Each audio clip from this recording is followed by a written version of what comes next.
Ja, så er der taget hul på dagens kalendergave. Dagens kalendergave, det var en MG Tonica, og den hører med sammen med en Masters London Dry Gin. Herover der har vi en Manchester Gin, og der bruger man så den her, der hedder Indie Organic Tonic Water. Den har jeg prøvet før i nogle andre sammenhænge, men med nogle ikke så heldige gins. Så den er jeg rigtig spændt på. Til at hjælpe mig, der har jeg min kone. Hun står der. Og hun skal nu hjælpe mig med at smage den ene, og så smage den anden, og jeg smager den ene, og smager den anden. Det skal nok blive godt i den her coronatid. Hej! Vi kan så afsløre, at vinderen det blev den her Manchester. I kombination med Indie. Det var lidt sødt. Men stadigvæk var det to rigtig gode London Gin typer. Manchester Dry Gin fungerede helt vildt godt sammen med den her MG Tonica, som er sådan lidt sød med et twist af citron. Og det gjorde det sådan lidt syrlig gin. Det kunne man sikkert få en hel masse ud af med noget tilbehør og sådan noget, men det gør jeg generelt ikke ret meget i. Så de to første gins i julekalenderen, der kan jeg sige, at vinderen blev dag 1. Den allerførste Manchester, det var godt valgt ud med Indie Tonicen, som i virkeligheden nok mere end sodavand, blev vi enige om. Ja, tak for i dag. Nu skulle man tro, at det var længe siden, at jeg lavede sidste indslag. Det er det slet ikke. Men jeg kan lige gøre klar at sige, nu kommer vi så til det næste.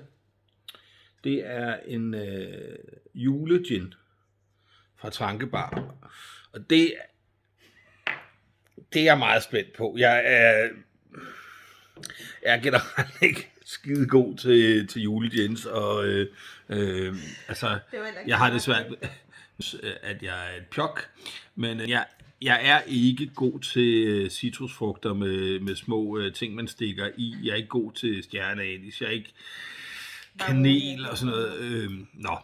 Men det skal vi prøve, og vi skal prøve det med en af de mest forfærdelige tonics, jeg nogensinde har smagt. Altså, endnu en af de der ting, jeg ikke forstår, dem er der en del af i livet, det heldigvis. Ellers ville det jo være kedeligt. Jeg kan ellers godt lide Fever Tree, men deres Aromatic Tonic Water. Den er bedst sammen med gin, og ellers så er den efter min mening fuldstændig ubrugelig til andet end at fedte køkkenbordet til, så man har noget at bruge sit silibang til. Men kombinationen af to forfærdelige ting kunne jo faktisk gå hen og give et plus. Så vi er ude i, om minus og minus giver plus. Det vil vise sig lige om et øjeblik. Den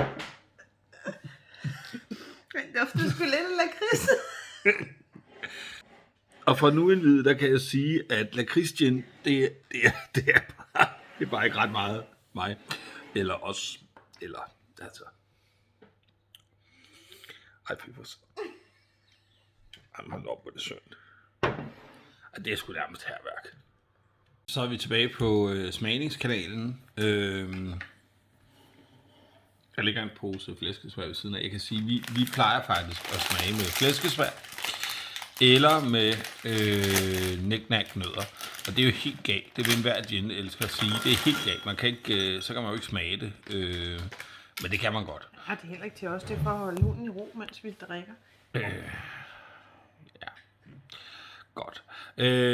Så her er vi. Og endnu en gang skål. Og så må vi jo se.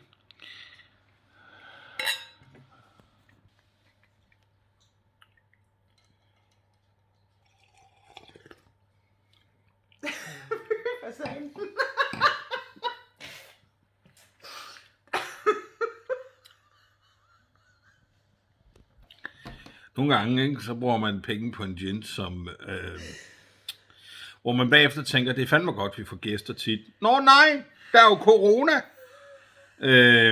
Så når vi er færdige med corona, bare vent alle venner, så holder vi en ginfest. Og jeg lover, at der får I lov til at smage den her helt særlige gin selv. Jeg tror, hvis man er vild med øllebrød, hvis man godt kan lide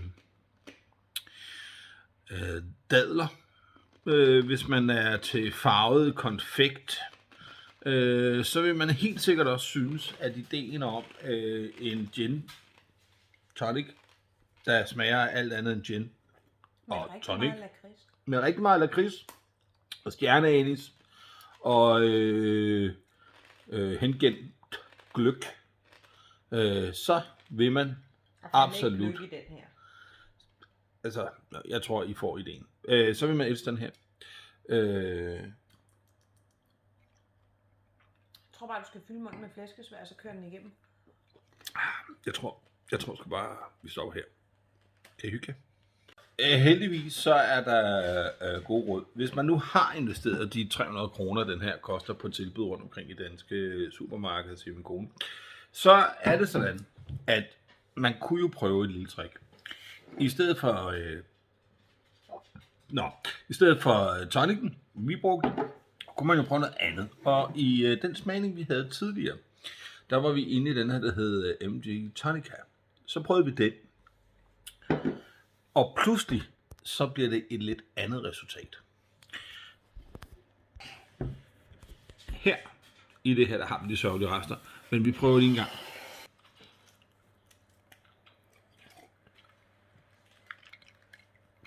Altså, jeg vil ikke lyve. Man kan stadig godt smage julekrydderierne. Herunder især anis.